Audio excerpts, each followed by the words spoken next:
Assalamualaikum warahmatullahi wabarakatuh. Saudara fillah yang dikasihi sekalian, surah Al-Fatihah surah yang begitu hebat. Apakah intisari penting yang terkandung di dalam surah Al-Fatihah?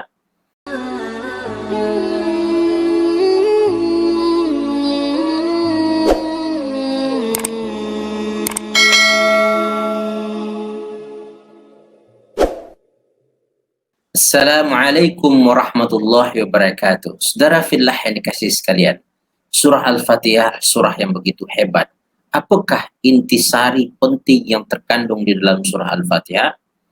Saudara, ada 5 intisari penting yang terkandung dalam Al-Fatihah. Pertama adalah hubungan dengan Allah Subhanahu wa taala yang diasaskan atas asas merasakan kebesaran dan keagungan Allah, merasakan kepemurahan dan kasih sayang Allah Subhanahu wa taala.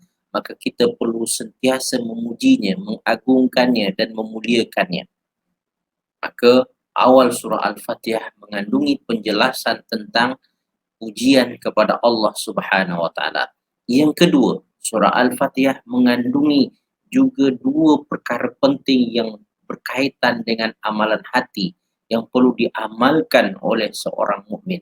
Pertama adalah ikhlas, seperti mana yang disebutkan oleh Allah dalam surah Al-Fatihah dalam bentuk iyyaka na'budu, hanya Engkau yang kami sembah ya Allah. Ibadah kami hanya akan kami serahkan, bahkan segala hidup dan mati kami akan diserahkan untuk-Mu ya Allah.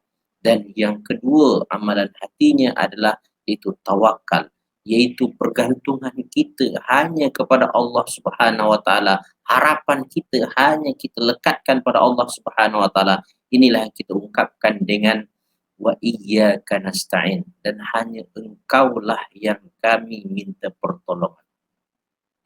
Kemudian perkara ketiga yang penting di dalam surah Al-Fatihah adalah persahabatan.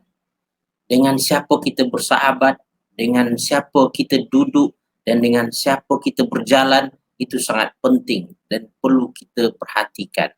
Dan ini diisyaratkan oleh firman Allah Subhanahu wa taala dalam ayat ihdinas siratal mustaqim siratal ladzina an'amta 'alaihim. Itu tunjukilah kami jalan yang lurus, jalan orang-orang yang Engkau telah beri nikmat kepada mereka. Jalan siapa itu? Jalan para nabi, para siddiqin, para syuhada, para salihin. Ya. Maka ini yang kita minta menjadi sahabat kita, sahabat yang soleh paling kurangnya. Yang keempat, dalam Al-Fatihah mengandungi kewajipan bagi kita untuk berjamaah. Hidup berjamaah sangat penting. Jangan kita memikirkan hidup diri kita sendiri. Dan itu diisyaratkan oleh Allah melalui firman-Nya, iyyaka na'budu wa iyyaka nasta'in. Walaupun kita salat seorang, akan tetapi ketika kita beribadah dan meminta pertolongan kepada Allah Subhanahu wa taala, kita meminta kepada Allah untuk kita berjamaah. Dan yang kelima dan yang terakhir adalah yaitu pentingnya hidayah dan petunjuk Allah Subhanahu wa taala. Dan ini diisyaratkan oleh firman Allah Subhanahu wa taala, ihdinas siratal mustaqim. Maka hidayah yang kita minta kepada Allah Subhanahu wa taala pertama adalah hidayah irsyad. Hidayah agar Allah Subhanahu wa taala tunjukkan kebenaran itu. Dan yang kedua adalah yaitu hidayah taufik, hidayah yang Allah Subhanahu wa taala sesuaikan keinginan kehendak kita dengan kehendak Allah Subhanahu wa taala.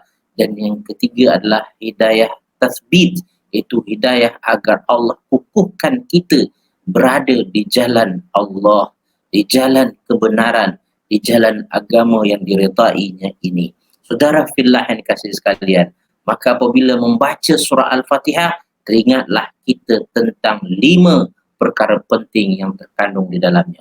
Yang baik dan benar daripada Allah Subhanahu wa taala, salah silap dari diri saya sendiri, kepada Allah saya mohon ampunannya, pada kita semua saya mohon kemaafannya. Assalamualaikum warahmatullahi wabarakatuh.